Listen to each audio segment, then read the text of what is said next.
বিধানসভায় সেনাবাহিনীকে ধন্যবাদ প্রস্তাব আনা হয়, কিন্তু সিন্দুর নামটি নেই কেন? সিন্দুর শব্দটি কেন দেওয়া হয়নি? কেন আপত্তি সিন্দুর নামে? সিন্দুর শব্দটি যুক্ত করতে বলবো বিধানসভায় বললেন শুভেন্দু অধিকারী। ফিরহাদ হাকিম উদয়ন মন্তব্যের প্রতিবাদ করেন শুভেন্দু অধিকারী। বিধানসভার বাইরে কথা, এখানে আলোচনা নয়। শুভেন্দুর প্রতিবাদে পাল্টা স্পিকার। ফোন লাইনে রয়েছে আমাদের প্রতিনিধি মৌমিতা মিত্র। মৌমিতা, রীতিমতো আমরা জানি যে অপারেশন সিন্দুরের সাফল্য এবং সেনাবাহিনীর সাফল্য, সেক্ষেত্রে দাঁড়িয়ে সেনাবাহিনীকে কুর্নিশ জানানো হলো, ধন্যবাদ জানানো হলো, কিন্তু বিধানসভার প্রস্তাবে এই সিঁদুর নামটি উধাও। সিঁদুর নামে আপত্তি কেন? প্রশ্ন তুলেছেন বিরোধী দলনেতা শুভেন্দু অধিকারী। ঠিক কি অভিযোগ রয়েছে মৌমিতা?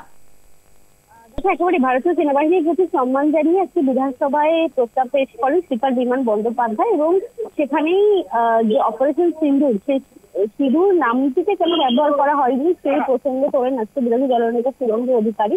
তার বক্তব্য যে পহেলগাঁওতে যে জঙ্গি হামলা হয়েছিল সেখানে রীতিমতো হিন্দুদেরকে বেছে বেছে খুন করা হয় এবং সেনাবাহিনীকে ধন্যবাদ দেওয়া হচ্ছে, সেটা অত্যন্ত ভালো বিষয়, সেটা প্রত্যেকেই সমর্থন করছেন, বিজেপি বিধায়করাও সমর্থন করছেন, কিন্তু সিঁদুর নাম কেন তাকে ব্যবহার করা হচ্ছে না?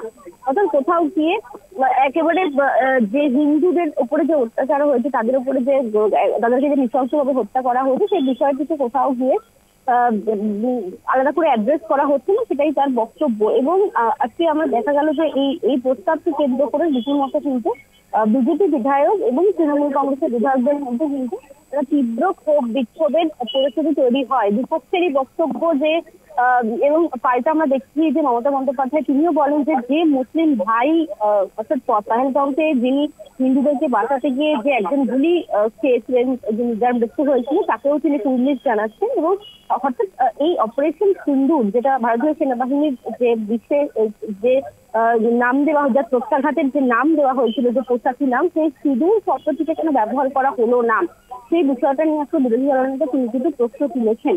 এবং যে পাল্টা তৃণমূল কংগ্রেসের তরফ থেকে বলতে শোনা যায় যে জঙ্গিরা হামলা চালিয়েছিল পহেলগাঁওতে, সেই জঙ্গিদের এখনো পর্যন্ত গ্রেফতার করা সম্ভব হয়নি। তারা কোথা থেকে এসেছিল, কিভাবে তারা পাক অধিকৃত কাশ্মীরের সেখানে হামলা চালালো, সেই বিষয়গুলো নিয়ে প্রশ্ন তোলা হয়। অর্থাৎ মূলত অভিযোগের যে জায়গাটা বা বিরোধিতার যে জায়গাটা, সেটা হচ্ছে যে সেনাবাহিনীকে কুর্নিশ জানাতে এই প্রস্তাব অত্যন্ত ভালো বিষয়, এবং সন্ত্রাসবাদের কোনো জাতি ধর্ম বর্ণ আলাদা করে কোনো থাকে না, কিন্তু যাদেরকে কুর্নিশ জানানো হচ্ছে ভারতীয় সেনাবাহিনীকে, তাদের যে প্রত্যাঘাত, তাদের যে অপারেশন সিন্দুরের যে নাম দেওয়া হয়েছে ইতিমধ্যে, সেই নামটিকে কেন ব্যবহার করা হচ্ছে না, সেই বিষয়টা নিয়ে কিন্তু বিরোধী দলনেতা তিনি প্রশ্ন তোলেন।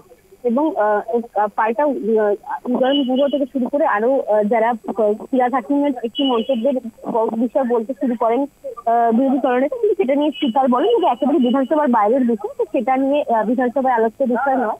তবে মূলত আজকে কিন্তু ওবিসি সংরক্ষণ ইস্যু এবং এই যে ওবিসি সংরক্ষণ ইস্যু এবং তার সঙ্গে সঙ্গে এই যে ভারতীয় সেনাবাহিনীকে সম্মান জানিয়ে যে প্রস্তাব, এই দুটো বিষয় নিয়ে আজকে কিন্তু বিধানসভায় মূলত এই বিষয়গুলো নিয়ে আলোচনা। ধন্যবাদ মৌমিতা তোমাকে।